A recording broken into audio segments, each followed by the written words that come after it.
হ্যাঁ, তা তো অবশ্যই হবে। সাদরাজ আর কথা বাড়ায় না।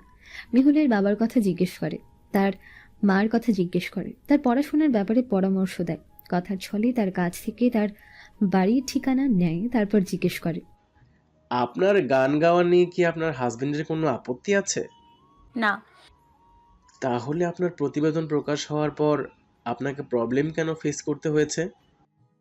আমার শাশুড়ি মাছ রান্না, আমি গান গাই। সাদরাজ তখন সুপের বাটিতে চামচ নাড়াতে নাড়াতে বলে, আজকাল অমন টিপিক্যাল টাইপ শাশুড়ি আছে নাকি? আজকালকার শাশুড়িরা হবে মডার্ন। তারা নাচ গান সব কিছুতেই ছেলের বউদের পারমিশন দিবে। এই যেমন আমার মা, উনি তো আমার বড় ভাইয়ের বউকে নাচ শেখার অনুমতি দিয়েছেন। উনি নিজে দাঁড়িয়ে থেকে আমার ভাবির নাচ দেখেন। আর আজকালকার শাশুড়ির তো এমনই হওয়া উচিত, তাই না? মেহুল খুব ভালো মতোই বুঝতে পারছে সাদরাজ কি চাইছে, তাই সে তার কথার সাথে তাল মিলিয়ে বলে, একদমই তাই। এজন্যই আমার শাশুড়িকে আমার একদমই পছন্দ হয় না। নেহাতি একটা ভালো জামাই পেয়েছি, নাহলে এই বিয়েটা মানতামই না। সাদরাজ যেন এবার আরো সুযোগ পেয়েছে। সে বলে, ভালো জামাই যখন পেয়েছেন তখন জামাইকেই বলুন না শাশুড়িকে রাজি করানোর জন্য। উনার মা নিশ্চয়ই ওনার কথা ফেলতে পারবেন না। হ্যাঁ, উনি বলেছেন কথা বলবেন। এখন বাকিটা ওনার ইচ্ছা। চিন্তা করবেন না, রাজি হয়ে যাবে। জি, দোয়া করবেন। অবশ্যই। আর আমার কার্ডটা তো আপনার কাছে আছেই। যে কোনো প্রয়োজনে আমাকে কল দিবেন। আমি আপনার জন্য সব সময় ফ্রি। মেহুল তখন মিনমিনিয়ে বলল। তা তো দেখছি। সাদরাজ জিজ্ঞেস করল, কিছু বলবেন? না না, কিছু না। আজ তাহলে উঠি, অন্য কোনো একদিন আবার কথা হবে। চলুন তাহলে আপনাকে বাসায় নামিয়ে দিয়ে আসি। না, আমি তো এখন বাসায় যাব না, ভার্সিটিতে যাব। আপনি নিশ্চিন্তে আপনার গন্তব্যে যান, আমি একাই বাসায় ফিরতে পারবো। আচ্ছা, ঠিক আছে। আল্লাহ হাফেজ। জি, আল্লাহ হাফেজ। মেহুল এবার সিয়াম আর রিতার টেবিলের সামনে গিয়ে কর্কশ সুরে বলে। পুরো রেস্টুরেন্ট খাওয়া হয়ে গেলে এবার চল। রিতা বলল।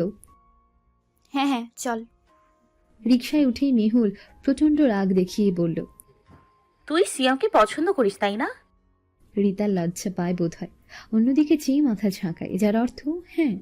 মেহুল রাগে কি করবে বুঝতে পারছে না। সে দীর্ঘশ্বাস ফেলে বলে, তুই বেস্ট ফ্রেন্ডের নামে কলঙ্ক।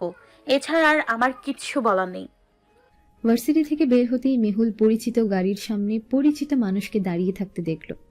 রাবিরকে এই সময় এখানে দেখে অবাক হলো সে। সে এগিয়ে গেল, রাবিরের সামনে গিয়ে জিজ্ঞেস করল। আপনি এখানে? রাবির তার দিকে চেয়ে ভালোভাবে তার আপাদ মস্তক পরক করে বলল। কোথায় গিয়েছিলেন আপনি? মেহুল অবাক কণ্ঠে বলল। আপনি কি করে জানলেন? রাবির ভ্রু কুচকে উল্টো প্রশ্ন করল। আবার সাদরাজের সাথে দেখা করেছেন? না না, আমি ঠিক দেখা করিনি, দেখা হয়ে গিয়েছিল। আসলে আমি আজকে সিয়ামকে নিয়ে ওই সংবাদপত্রের অফিসে গিয়েছিলাম। সেখানে গিয়েই আমার ওনার সাথে দেখা হয়েছে। আর আপনি জানেন, উনি নিজের মুখে সবকিছু স্বীকার করেছেন। এই সব কিছু উনি করেছেন, এখানে সিয়ামের কোনো দোষ নেই, সব দোষ ওনার। রাবির গাড়িতে হেলান দিয়ে বসে বলল। সেই সন্দেহ আমার আগেই হয়েছিল। তা তারপর আপনারা কি করেছিলেন? রেস্টুরেন্টে খেতে গিয়েছিলেন? সেই খবরও আপনার কাছে চলে গিয়েছে, কিন্তু আপনার সেই গার্ডকে তো আজকে দেখলাম না। তাহলে আপনি এত কিছু জানলেন কি করে? গার্ড আপনার আশেপাশেই থাকে, আপনি হয়তো তাকে দেখেন না। সে ঠিকই অলওয়েজ আপনার খবরাখবর আমাকে দিয়ে যাচ্ছে। তাই এবার সাদরাজের সাথে রেস্টুরেন্টে যাওয়াটা কবে বন্ধ করছেন? মেহুল চোখ মুখ কুচকে বলল। আপনি কি আমাকে সন্দেহ করছেন? আমি কি যেচে পড়ে ওনার সাথে রেস্টুরেন্টে গিয়েছি নাকি? গিয়েছি তো ঠেকাই পড়ে, ওনার পেট থেকে কথা বের করার জন্য। না হলে আমার কি কোনো দরকার আছে এমন একটা কুল হ্যান্ডসাম হাজবেন্ড রেখে ওই সাদ্রাজের সাথে রেস্টুরেন্টে যাওয়ার? রাবির কিছুক্ষণ ওর দিকে চেয়ে থেকে জিজ্ঞেস করল। আচ্ছা, বুঝলাম। তারপর কি কি কথা পেট থেকে বের করেছেন শুনি। বেশি কিছু না, তবে যতটুকু বুঝেছি উনি চাইছেন আমার কানে আপনার নামে বিষ ঢালতে। আচ্ছা, ছেলেরাও কি মেয়েদের মতো কুটনামি করতে পারে? ছেলেরা না পারলেও রাজনীতিবিদরা সবই পারেন। আর ওই ভদ্রলোকের কাছ থেকে আপনি দূরে থাকবেন, আর যেন ওনার সাথে আপনাকে রেস্টুরেন্টে না দেখি। মেহুল মাথা হেলিয়ে বলল। আচ্ছা। গাড়িতে গিয়ে বসুন, আপনাকে নামিয়ে দিয়ে আমি কাজে যাব। ওই রাবির খানকে আমি ভয় পাই নাকি? অজ্ঞাত লোকটা ভয়ে ভয়ে বলল। শাট আপ রাবিশ, তুমি আমার পিয়ে নাকি ওই রাবিন খানের পিয়ে? ওর হয়ে তোমাকে এত ওকালতি কে করতে বলেছে? হ্যাঁ, লোকটা ঢোক গিলে বলল। আমার কথা তোমাকে ভাবতে হবে না, আমাকে নিয়ে ভাবার জন্য আমি একাই যথেষ্ট। তুমি গিয়ে চেক করো আগামী বুধবার আমার কোনো জরুরি কাজ আছে কিনা। সেদিন কোনো কাজ না থাকলে আমি অন্য কাজে বেরোবো। যাও, এখনই গিয়ে দেখো। লোকটা বেরিয়ে সাদরাজের কেবিনের দিকে যায়। সাদরাজ তখন তার রকিং চেয়ারে চোখ বুজে বসলো। সেই সময় একজন বয়স্ক লোক তার রুমে প্রবেশ করে। তিনি খাটের এক কোণে বসে বলেন। কত দূর আগালি বাবা? সাদরাজ চোখ বুজে অবস্থাতেই জবাব দেয়। অনেকটাই এগিয়েছি বাবা, ওই মেয়েকে একবার হাতে নিতে পারলেই আমার কাজ হয়ে যাবে। রাবির এখনো কিছু জানে না। না তো। সাবধানে থাকিস, ও জানলে কিন্তু তোর সেই হাত কেটে আমার কাছে এসে রেখে যাবে। সাদরাজ তখন দাঁতে দাঁত চেপে বলল। ওকে আর আমি সেই সুযোগ দিব না বাবা। ওর প্রাণ ভ্রমরা যখন আমার হাতে চলে আসবে তখন ও এমনিতেই ঠুকরে ঠুকরে মরে যাবে। এই বলে সাদরাজ কুৎসিত ভাবে হাসে। তার হাসির সাথে তখন তার বাবাও তাল মিলান। লোকটা এখনো কিছু স্বীকার করেননি অফিসার? না। আশ্চর্য, এত মার খাওয়ার পরেও সে কিছু বলছে না কেন? অফিসার তখন চিন্তিত সুরে বলেন। আমার কি মনে হয় জানেন তো, লোকটার নিজের প্রাণের মায়া নেই। ওর মনে অন্য কিছুর একটা ভয় আছে। ওর যদি নিজের প্রাণের মায়া থাকতো তবে এতক্ষণে সব বলে দিত। যে ওকে দিয়ে সব করেছে সে নিশ্চয়ই তাকে অন্য কিছুর ভয় দেখিয়েছে। রাবির খানিক ভেবে বলল।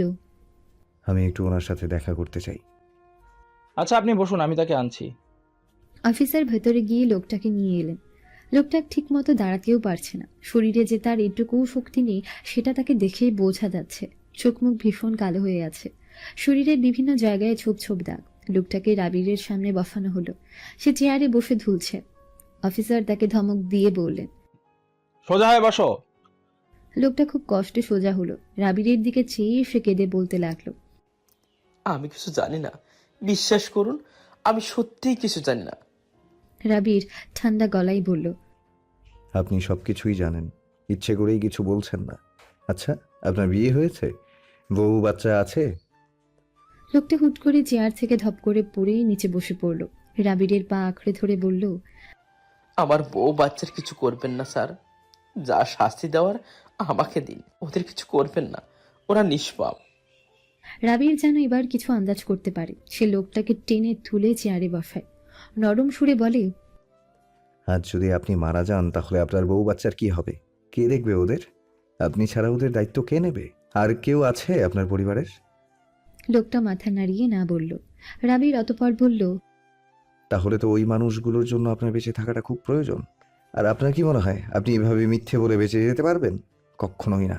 মিথ্যে বললে আপনি কখনোই বাঁচতে পারবেন না। যতই নাটক করেন না কেন, আপনাকে ঠিক মরতে হবেই। আর আপনি মরলে তো আপনার ফ্যামিলিও মারা পড়বে। এবার চিন্তা করে দেখুন কি করবেন। সত্যি বলে নিজেকে আর নিজের পরিবারকে বাঁচাবেন, নাকি মিথ্যা বলে গোটা পরিবারকে সাথে নিয়ে মরবেন? লোকটার চেহারা যেন এখন আরো ফ্যাকাশে হয়ে গেল। তার চোখে মুখে ভীষণ ভয়।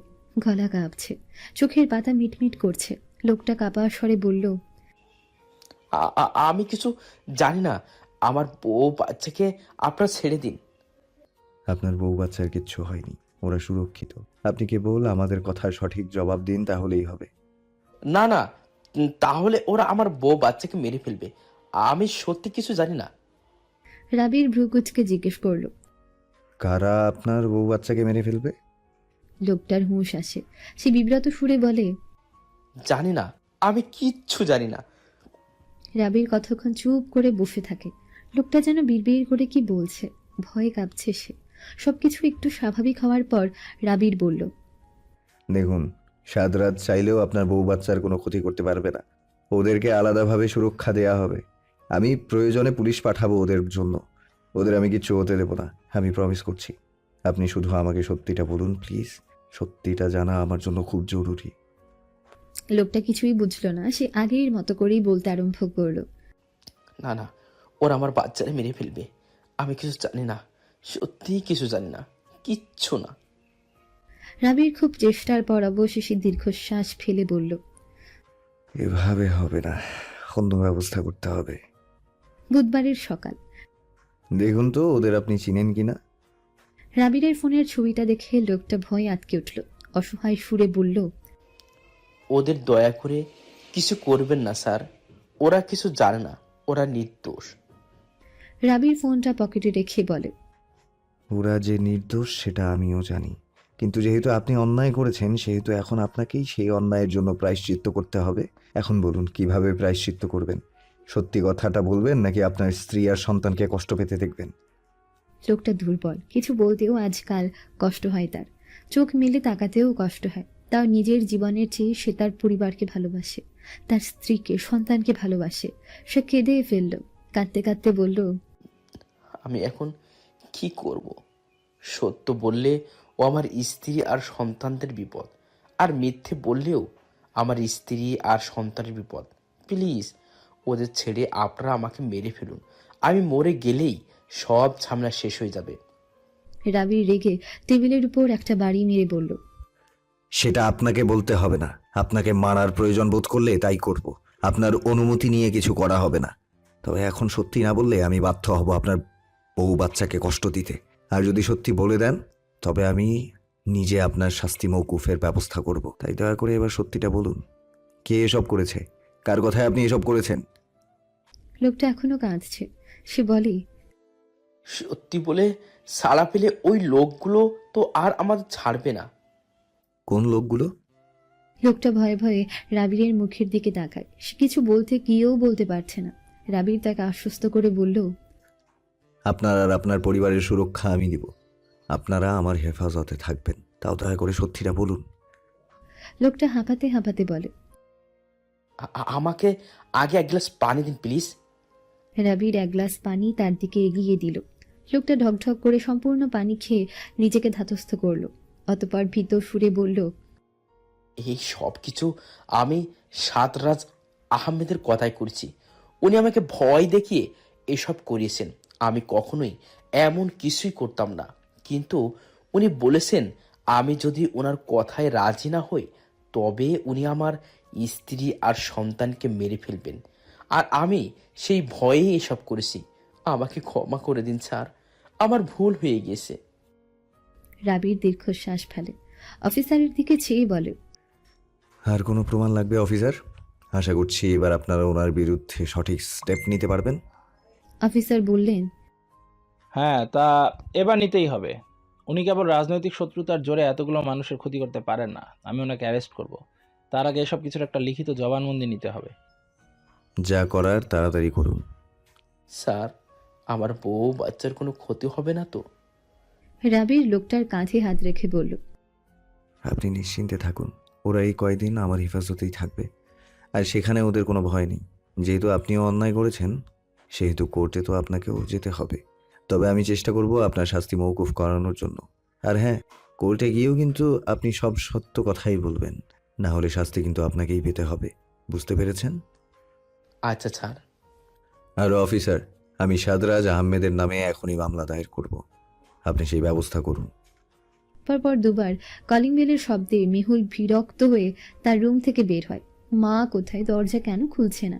সে রান্নাঘরে গিয়ে মাকে পায় না, হয়তো ওয়াশরুমে। পরে সে নিজেই যায় দরজা খুলতে। তবে দরজা খুলে রীতিমতো ভূত দেখার মতো চমকে যায় সে। বিস্ময়ে যেন বাকরুদ্ধ। দরজার উপরের লোকটা হেসে বলল, কি হলো, চমকে গিয়েছেন নাকি? মেহুল হতভম্ব হয়ে বলল, আপনি এখানে? জি, এই দিক দিয়েই যাচ্ছিলাম, ভাবলাম আপনার বাবাকে একবার দেখে যাই। তা আমাকে ভেতরে আসতে বলবেন না? মেহুল মেকি হেসে বলল। হ্যাঁ হ্যাঁ, ভেতরে আসুন। সাদরাজ ভেতরে প্রবেশ করে। মেহুল মৃদু হেসে বলে, আপনি বসুন, আমি মা বাবাকে ডেকে আনছি। সাদরাজও হেসে সম্মতি জানালো। মেহুল রুম থেকে বেরিয়ে ভ্রু কুচকে দাঁড়িয়ে পড়ে। এই লোকটা এখানে কি করে এলো? তার বাড়ির ঠিকানা সে কিভাবে পেল? পরে তার মনে পড়ে, সেদিন তো কথার ছলে সে নিজেই তো বাড়ির ঠিকানা দিয়ে দিয়েছিল। উফ, এবার এসব রাবির জানলে কি হবে কে জানে। ওই সাদরাজকে তো খুন করবে, সাথে তাকেও আস্ত গিলে খাবে। রামিনা বেগম তখন রান্নাঘরে যাওয়ার সময় মেয়েকে এভাবে দাঁড়িয়ে থাকতে দেখে জিজ্ঞেস করেন, কি রে, এভাবে দাঁড়িয়ে আছিস কেন? মা, সাদরাজ এসছেন। কে সাদরা জয়? আরে মা, ভুলে গেলে? ওই লোকটা, বাবাকে যিনি রক্ত দিয়েছিলেন। ও, ওই ছেলেটা আমাদের বাসায় এসেছে নাকি? হ্যাঁ, বাবার সাথে দেখা করতে।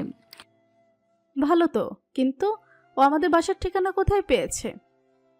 ওই সেদিনেই আমি কথার ছলে বলেছিলাম আর কি, আমরা এখানে থাকি। আচ্ছা আচ্ছা, তুই গিয়ে তোর বাবাকে বল আমি ওর জন্য নাস্তা নিয়ে যাই। আচ্ছা। তোমাকে দেখে কিন্তু আমি খুব খুশি হয়েছি বাবা। সাদরাজ হেসে বলল, আপনাকে দেখে আমার আরো বেশি ভালো লাগছে আঙ্কেল। আপনাকে এতটা সুস্থ দেখে সত্যি, আমি সত্যি খুবই আনন্দিত। সেই দিন তুমি ছিলে বলেই তো আজ আমি সুস্থ, না হলে কি যে হতো। কিছুই হতো না, আমি না থাকলে আল্লাহ অন্য কাউকে দিয়ে আপনার সাহায্য করিয়ে নিতে পাঠিয়ে দিতেন। আচ্ছা আঙ্কেল, আপনার আর এখন রক্ত নিতে হয় না? আমি তো মেহুলের কাছে আমার কার্ড দিয়েছিলাম আমার সাথে যোগাযোগ করার জন্য, কিন্তু উনি তো আর কোনো যোগাযোগ করলেন না। না না বাবা, চিন্তা করো না। রক্ত নিয়ে এখন আর আমাদের কোনো ভাবতে হবে না। আমরা তো একটা ছেলেও আছে, আমার মেয়ে জামাই, ও সব কিছুর ব্যবস্থা করে রেখেছে। এখন আর রক্ত নিয়ে আমাদের কষ্ট করতে হয় না।